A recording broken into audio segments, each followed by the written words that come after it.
है ना।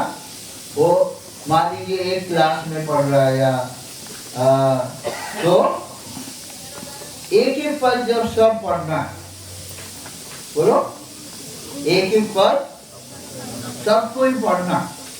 पहले पापा पढ़े, फिर मम्मी, फिर बढ़िया भैया, फिर बड़ा बहन। अब वो तो पढ़ता नहीं है, तो क्या करना है, उसको भी पढ़वाना, बुलवाना। बोलो, उसको क्या करना, बुलवाना। हाँ, अब वो भी तैयार रहेगा, मेरा नंबर आएगा। और जब वो बोलेगा वो वचन, तो he will feel I am also one of the member। मुझे अरे इसको छोड़ो, उसको पढ़ना नहीं आता, नहीं, याद रखना इम्पोर्टेंट है। तो उसको भी क्या लगेगा, अब मेरा नंबर आने वाला। एंड ही विल फील, उसको ऐसा लगेगा अरे मैं भी इसमें एक क्या हूँ, मैं भी एक हिस्सेदार हूँ। और कुटुंब प्रार्थना में बच्चों के सवाल, कुटुंब प्रार्थना कोई बहुत बड़ा बाइक स्टडी नहीं है ना। एक वचन एक्सप्लेन करो बस, जो उस समय की जरूरत है। हाँ, आप देखेंगे बहुत सारी समस्याएं जो परिवार में चल रही, बच्चों में चल रही, या जो भी है, कुटुंब प्रार्थना जब आप करेंगे, God will give you the truth. परमेश्वर आपके प्रार्थना के द्वारा बच्चों पे दया करेगा, पत्नी पे दया करेगा, पति पे दया करेगा, और आपको मार्गदर्शन मिलेगा। बोलो, क्या मिलेगा, एकदम ऐसा वचन आएगा, अरे यही तो हमारी जरूरत है, ये प्रभु हमसे बोल रहा है, हमको ये काम करना है ना। तो प्रभु आपको सब बातें सिखाएगा। तो बहुत जरूरी है। हम तो सोच रहे थे कि फिलिपी खत्म हो गया, अब और कोई कुटुंब प्रार्थना ले, लेकिन तिरछी भाई ये सब लोग पीछे पड़ गए। नहीं, आप जाने से पहले इसको जरूर कुटुंब प्रार्थना लेना, लोगों को आशीष मिलती है। तो एक्चुअली हम लुरु भी आना नहीं चाह रहे थे, ट्रैवलिंग में बहुत मुश्किल होता है, उम्र ज़्यादा हो गई है। तो जब हम पटना में गए, मैं और मेरी पत्नी, तो टोपो भाई अल्वेदस टोपो ने रिक्वेस्ट किया, देखो अभी आपके हाथ पैर चल रहे हैं, एक बार दूर आ जाइए प्लीज, एक बार आप दूर आ जाइए। हाँ, फिर पता नहीं क्या होगा। अभी 2 साल से तो कभी सभा भी नहीं हो रही है, आप एक बार दूर आ जाइए। तो फिर मेरी पत्नी तैयार हो गई, चलो इस बार जाएंगे, पता नहीं अगले साल, क्योंकि हम भी कोविड में हम दोनों बहुत बीमार थे। आशीर्वाद में भाई चला गया प्रभु के साथ, हमारा भी नंबर था, बहुत सीरियस थे, बट गॉड स्पेयर अस, ईश्वर ने हमें जिंदा रखा। तो चलो हर अपॉर्चुनिटी को, हर मौके को हमें क्या करना है, इस्तेमाल करना है। और जब हम दूर जाने का मन बनाए, तो हमारे मन में आया नहीं राउरकेला भी जाएंगे, क्योंकि राउरकेला से भी हमें बहुत लगाव है। राउरकेला में हम 5 साल लगातार BBS लेने के लिए आए, वैकेशन बाइबल स्कूल। तो राउरकेला से हमें बहुत ज़्यादा प्यार है, वहाँ के बच्चों से, लोगों से। अभी तो बड़े बड़े हो गए, और वो क्या कल आपने हमें वचन सिखाए थे BBS में, तो कितना अच्छा लगता है। तो इसलिए प्रभु हमें लेके आया है, और हम चाहते हैं इस मौके का फायदा उठाएं। ये वचन हम लोग पढ़ेंगे पढ़िए फिलिपियों की पत्री 4 अध्याय फिर से पढ़ लीजिए। फिलिपियन चैप्टर 4 निकालो, सब लोग निकालो। इसलिए है मेरे प्रिय भाइयों, जिनमें मेरा जी लगा रहता है, जो मेरे आनंद और मुकुट हो, प्रिय भाइयों प्रभु में इसी प्रकार स्थिर रहो। 2 पद पढ़ो। मैं योजना को समझाता हूँ और तुमसे को ये प्रभु में एक मन है। और हे सच्चे सहकर्मी, मैं तुझसे भी विनती करता हूँ कि तू इन स्त्रियों की सहायता कर, क्योंकि उन्होंने मेरे साथ सुसमाचार फैलाने में क्लेमेंस और मेरे उन सहकर्मियों समेत परिश्रम किया, जिनके नाम जीवन की पुस्तक में लिखे हुए हैं। 4 पद।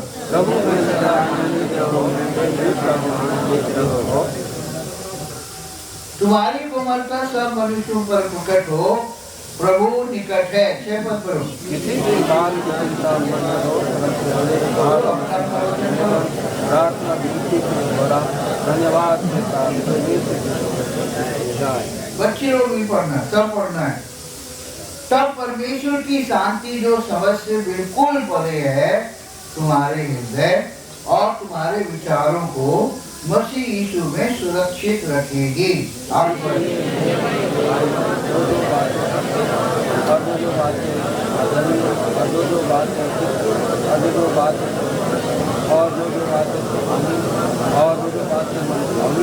अर्थात जो भी की बातें बुद्ध पर ध्यान लगाया। जो बातें तुमने मुझसे सीखी और ग्रहण की और सुनी और मुझ में देखी, उन्हीं का पालन किया करो। तब परमेश्वर जो शांति का स्रोत है, तुम्हारे साथ रहेगा। 10 पद।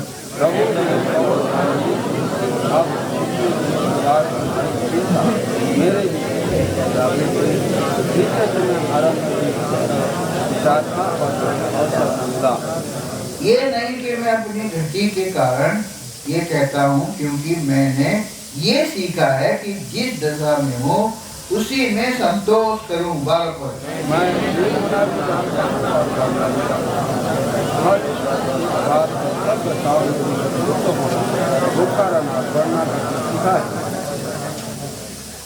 जो मुझे सामर्थ देता है, उसमें मैं सब कुछ कर सकता हूँ।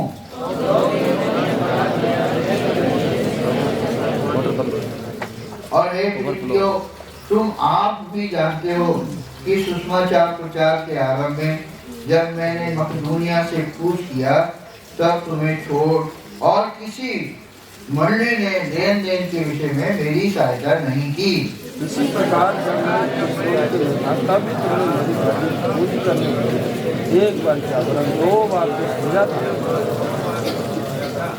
ये नहीं कि मैं दान चाहता हूँ, परंतु मैं ऐसा फल चाहता हूँ जो तुम्हारे लाभ के लिए बढ़ता जाए। 18 पद। मेरे पास जो बच्चे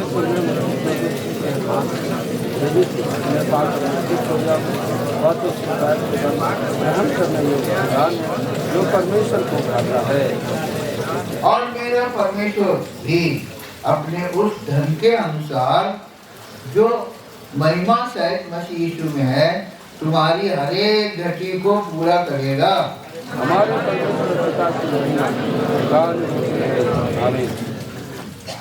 हर एक पवित्र जन को जो यीशु मसीह में है नमस्कार कहो।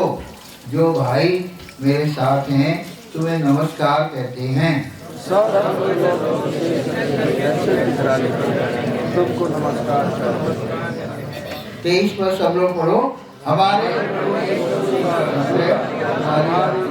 के साथ रहे।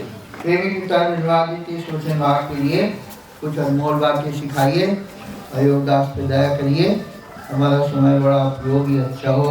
इन प्रभु जी पर सभाओं के दिनों में आप हमसे बातचीत कर रहे, भेंट कर रहे, हमारी आवश्यकता को बता रहे। ये पिछले 2 सालों में कितने घटी में हम लोग चले गए, हमारे बच्चे चले गए और प्रभु आत्मिक जागृति खो बैठे और प्रभु जी बहुत सारे भारी आत्मिक नुकसान हम चले गए। हम लोग एक मशीन की तरह बन गए। चुपचाप दया करो, हमारा अनुभव प्रभु के साथ हो, प्रभु में हो, और उन अनुभवों से हम दूसरों को आशीष दे सकें। परमेश्वर का वचन जो बाइबल हमें दिया गया है, ये अनुभव करने वाली चीज है, और इसको जब तक हम अनुभव में नहीं लाते हैं तब तक हमारे लिए ये सिर्फ छुपे हुए भेद के समान रहती है। सो आप दया करो, सहायता करो, यीशु मसीह के नाम से मांगते हैं, आमीन। तो बहुत सारी बातें हैं, बहुत सारी बातों पे ध्यान नहीं दे पाएंगे, तो हम देखते हैं सबसे जरूरी बात, कुटुंब प्रार्थना में परमेश्वर बच्चों की आवश्यकता पूरी करता है। बोलो, उनको जब समझ में नहीं आएगा पापा ये क्या लिखा है, इसका मतलब क्या होता है, तो पापा मम्मी को अच्छा बाइबल पढ़ना है। बोलो, पापा मम्मी को अच्छा बाइबल पढ़ना है। कोई भी सवाल आपका बच्चा करे, आपके पास जवाब होना चाहिए। बोलो, क्या होना चाहिए? तो इसलिए मम्मी पापा को पहले ये अध्याय में पहले पढ़ लेना, और जो भी बच्चे सवाल करे, बच्चों के तो मन में ढेर सारे सवाल है ना, तो उनका उत्तर देना माँ बाप का जिम्मेदारी है। अगर माँ बाप ईश्वर के बारे में सही उत्तर नहीं दे सके तो आपके बच्चों में इंटरेस्ट नहीं रहेगा और वो नास्तिक भी बन जाएंगे। बोलो, क्या करेंगे? हाँ, ईश्वर, अरे क्या पापा को नहीं मालूम। और किसी से पूछे, एक बार एक सवाल, कार्ल मार्क्स वो बहुत बड़ा नास्तिक बन गया। उसकी स्टोरी है कि उसने अपने माँ बाप से पूछा, फिर संडे स्कूल टीचर से पूछा ईश्वर के बारे में, और वो नहीं बता पाया। फिर वो पूरा आया बकवास है, ईश्वर कुछ भी नहीं है, मम्मी पापा को भी नहीं मालूम, संडे स्कूल टीचर को। तो these children they expect lot of things from parents and Sunday school teacher and God servant. जो सेवक है उससे ये बच्चे लोग, जवान लोग बहुत एक्सपेक्ट करते हैं कि हमारे सब बातों के जवाब अंकल जरूर बताएंगे। हमारी मंडली में जवान लोग हैं, वो कोई भी नहीं आएगा, नाम से पूछेंगे। इंग्लिश में कोई वर्ड नहीं आएगा, अरे भैया हम तो इंग्लिश के पंडित नहीं है। नहीं अंकल, आपको जरूर मालूम है। और उनको बताने से दे फील सो प्राउड। किसको नहीं मालूम? अंकल को सब मालूम है। अगर कोई पद नहीं मिल रहा है बाइबल में तो फोन करेंगे, अंकल ये पद कहाँ है, और उनको तुरंत बताए। एक भाई निकोलस थे कानपुर में, अभी वो रिटायर होकर के चले गए अलीपुर द्वार बंगाल में। वो कभी कभी वहां से फोन करते, भाई सवेरे से ढूंढ रहा है, ये पद नहीं मिल रहा है, यहाँ से बोलो। तो ये बाइबल का वचन है, कैसे हमको पोषण करता है। इस चीज को आप जब रोज पढ़ेंगे तो माता पिता सीखेंगे, बच्चे सीखेंगे, बड़े लोग सीखेंगे, और आप प्रभु में बढ़ेंगे। प्रभु में क्या होंगे? बढ़ेंगे। आप बच्चों के सब क्वेश्चन का जवाब माँ बाप के पास, गॉड सर्वेंट के पास और संडे स्कूल टीचर के पास होना चाहिए। उसको डिस्करेज नहीं करना, सब प्रश्नों का उत्तर देना। एक बार देखो, एक्सपीरियंस इज मोर इम्पोर्टेंट। एक बार भाई बख्शी ने कहा, क्या कहा मालूम? 1 ounce of experience better than 10 ton of knowledge। क्या बोला? 1 ounce एक्सपीरियंस है और 10 टन नॉलेज है, उससे बढ़िया वो एक अंश बहुत है। इसलिए भाई बच्ची के जितने सारे वचन हैं, किताबें हैं, मैसेज हैं, पर्सनली पहले वचन को उन्होंने एक्सपीरियंस किया, अनुभव किया, फिर बताया। और इसीलिए वो तीर के जैसा घुसता था, है ना।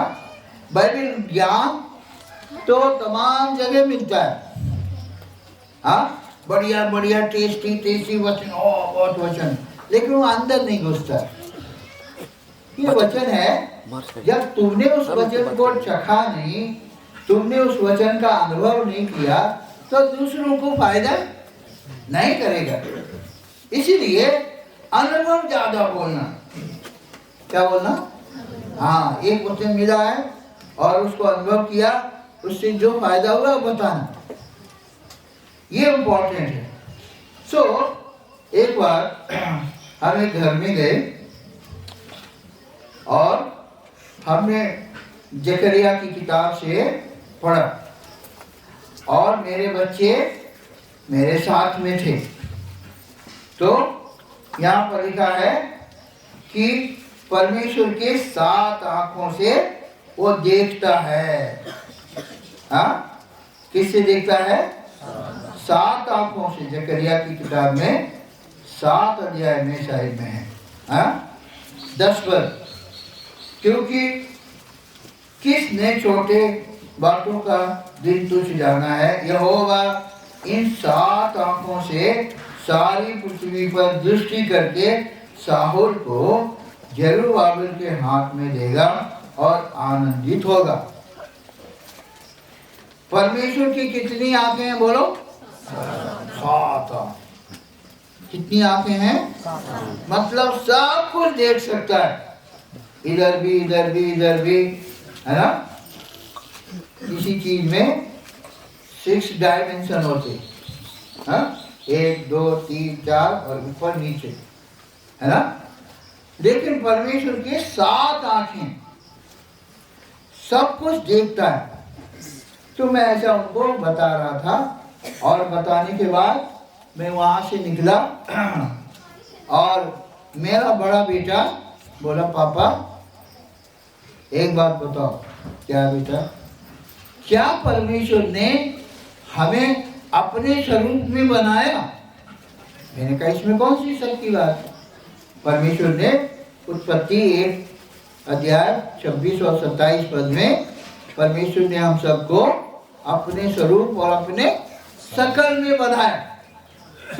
अच्छा पापा ठीक है, अब सुनो ध्यान से। परमेश्वर के 7 आंखें हैं। कितनी आंखें? 7। हम लोगों के 7 आंखें क्यों नहीं है? अरे बाप रे, जमीन खिसक गई मेरे सामने। मैंने कहा अगर मैंने अपने बच्चे को सही उत्तर नहीं दिया, ये पक्का नास्तिक बन जाएगा। भाई बाइबल कहती है परमेश्वर ने हमें कैसे बनाया?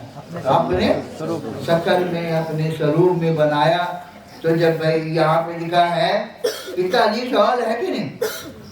बोलो।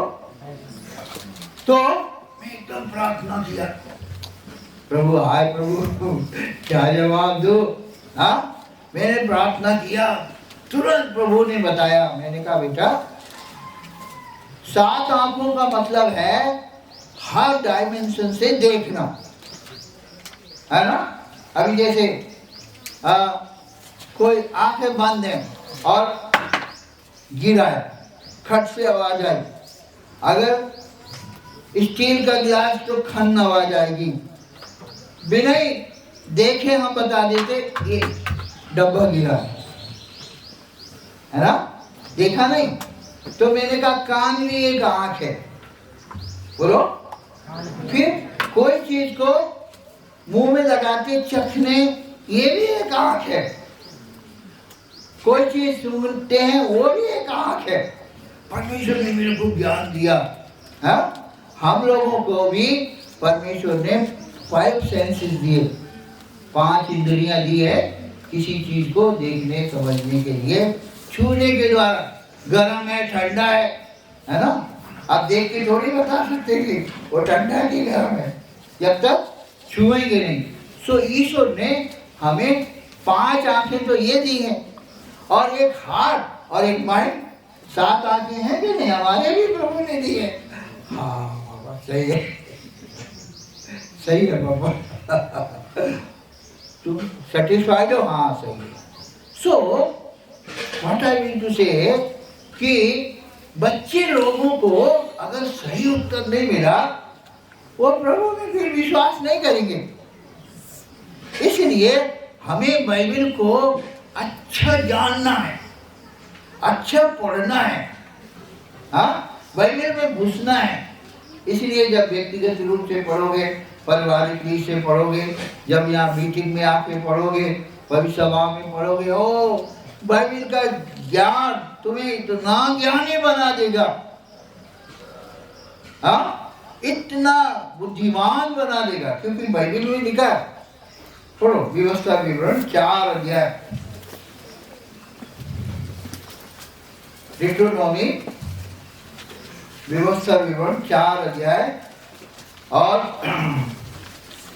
यहाँ पर देखिए 4 अध्याय में लिखा है कि पढ़िए 6 पद से पढ़ो, 5 से पढ़ो। सुनो, हाँ मैंने तो अपने परमेश्वर यहोवा की हाँ आज्ञा के अनुसार तुम्हें हाँ विधि और नियम सिखाए हैं, आज्ञा विधि नियम सिखाए हैं, हाँ, कि जिस देश के अधिकारी होने को जाते हो हाँ उसमें तुम उनके अनुसार चलो। हाँ, इसलिए तुम उनको धारण करना, इन विधि नियमों को क्या करना? धारण करना और मानना, क्योंकि और देशों के लोगों के सामने हाँ तुम्हारी बुद्धि और समझ हाँ इसी से प्रकट होगी। हाँ, अर्थात वे इन सब विधियों को सुनकर कहेंगे कि क्या कहेंगे? निश्चय यह बड़ी जाति बुद्धिमान और समझदार है। हाँ, अगर ये वचन तुम्हें मालूम है तो क्या बोलेंगे? निश्चय ये जाति बड़ी बुद्धिमान और समझदार। जो कि बोलो समझदार है। आप इतने बुद्धिमान, इतने समझदार बन जाओगे कि लोगों को पास में देखते रहेंगे, बाप रे इतना तुम्हें कैसे मालूम है? इसलिए खुद तुम प्रार्थना करना, बाइबल पढ़ना, और इसी को वचन को पढ़ के धारण करना। यहाँ पे लिखा है बड़े समझदार बन जाओगे। और तो और 7 पर देखो, हाँ कौन ऐसी बड़ी जाति है हाँ जिसका देवता उसके ऐसे समीप रहता हो हाँ जैसा हमारा परमेश्वर यहोवा, हाँ जबकि हम उसको पुकारते हैं। हाँ, फिर कौन ऐसी बड़ी जाति है हाँ जिसके पास ऐसे धर्म विधि हाँ और नियम हो, हाँ। जैसे कि यह सारी व्यवस्था जिसे मैं आज तुम्हारे सामने रखता हूँ। अगर इन धर्ममय नियमों को, वचन को, बाइबल को आप जान जाओगे, उसके अनुसार करोगे, आप बड़ी जाति हैं। बोलो क्या है? बड़ी जाति, श्रेष्ठ जाति, पंडितों के पंडित, है ना? पंडित लोग ज्यादा पढ़े, शुरू से उन्हीं के पास में शिक्षा की। लेकिन बाइबल अगर आप पढ़ोगे और इसको समझोगे और पंडितों के बाप बन जाओगे, है ना? अभी हमने कल बता रही थी ना कि वो उस आदमी से पूछा कि तुम इस मसीह को जानने से पहले क्या थे? तो उसका मतलब था हिंदू थे, चमार थे, आदिवासी थे, वही बताएगा। है? लेकिन उसने क्या बताया? मैं गधा था। और बाइबल खोल के दिखाया, उसका मुंह बंद हो गया।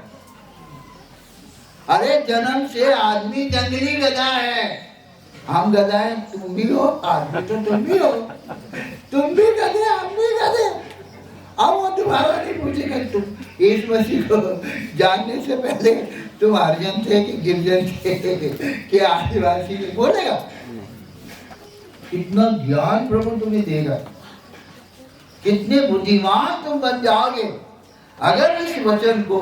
इसलिए क्रिश्चियन लोग ऊंची जाति हैं। बोलो, क्रिश्चियन लोग कौन है? बड़ी जाति है। कौन जाति है? हाँ, इसीलिए अरे ये लोग बहुत तेज है।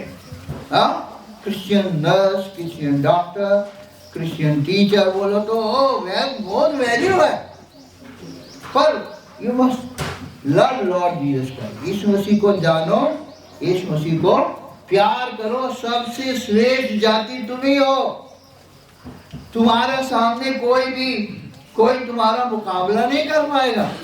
हाँ, ये देखो लिखा है व्यवस्था विवरण 26 अध्याय 26, डिट्रोनॉमी 26 और 29, 26 का 19 और 19 अपनी बनाई हुई सब जातियों से अधिक प्रशंसा, सब जितनी जातियां बनाई हैं उन सब जातियों से अधिक प्रशंसा, नाम और शोभा के विषय में